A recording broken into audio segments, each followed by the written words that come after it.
Hittite, answered Abraham in the presence of the sons of Heth, all who entered at the gate of his city.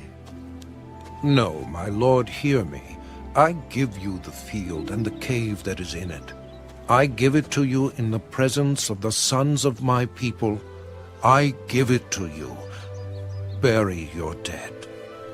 Then Abraham bowed himself down before the people of the land. And he spoke to Ephron in the hearing of the people of the land. If you will give it, please hear me. I will give you money for the field. Take it from me, and I will bury my dead there. And Ephron answered Abraham, My lord, listen to me. The land is worth 400 shekels of silver. What is that between you and me? So bury your dead. And Abraham listened to Ephron. And Abraham weighed out the silver for Ephron, which he had named in the hearing of the sons of Heth, 400 shekels of silver, currency of the merchants. So the field of Ephron, which was in Machpelah, which was before Mamre, the field and the cave which was in it, and all the trees that were in the field, which were within all the surrounding borders, were deeded to Abraham as a possession in the presence of the sons of Heth, before all who went in at the gate of his city. And after this, Abraham buried Sarah his wife in the cave of the field of Machpelah, before Mamre, that is Hebron, in the land of Canaan.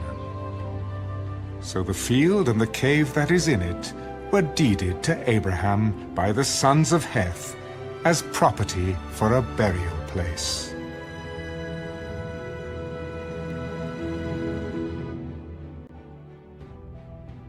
Genesis chapter 24.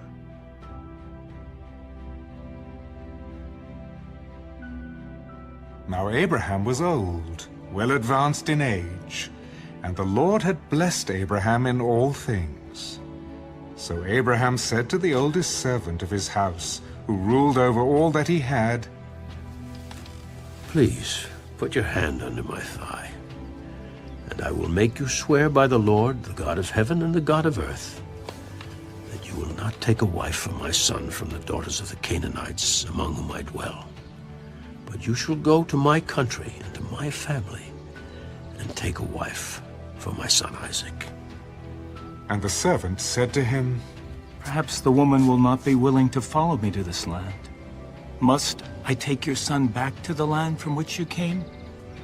But Abraham said to him, Beware that you do not take my son back there. The Lord God of heaven, who took me from my father's house and from the land of my family, and who spoke to me and swore to me, saying, To your descendants I give this land. He will send his angel before you, and you shall take a wife for my son from there. And if the woman is not willing to follow you, then you will be released from this oath. Only do not take my son back there. So the servant put his hand under the thigh of Abraham his master, and swore to him concerning this matter. Then the servant took 10 of his master's camels, and departed, for all his master's goods were in his hand. And he arose and went to Mesopotamia, to the city of Nahor. And he made his camels kneel down outside the city by a well of water at evening time, the time when women go out to draw water. O Lord God of my master Abraham, please give me success this day, and show kindness to my master Abraham. Behold, here I stand by the well of water, and the daughters of the men of the city are coming out to draw water. Now, let it be that the young woman to whom I say, Please let down your pitcher that I may drink, and she says, Drink, and I will also give your camels a drink. Let her be the one you have appointed for your servant Isaac, and by this I will know that you have shown kindness to my master. And it happened, before he had finished speaking, that behold, Rebekah, who was born to Bethuel, son of Milcah, the wife of Nahor, Abraham's brother, came out with her pitcher on her shoulder. Now the young woman was very beautiful to behold, a virgin. No man had known her. And she went down to the well, filled her pitcher, and came up. And the servant ran to meet her and said, Please, let me drink a little water from your pitcher.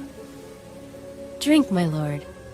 Then she quickly let her pitcher down to her hand and gave him a drink. And when she had finished giving him a drink, she said, I will draw water for your camels also, until they have finished drinking.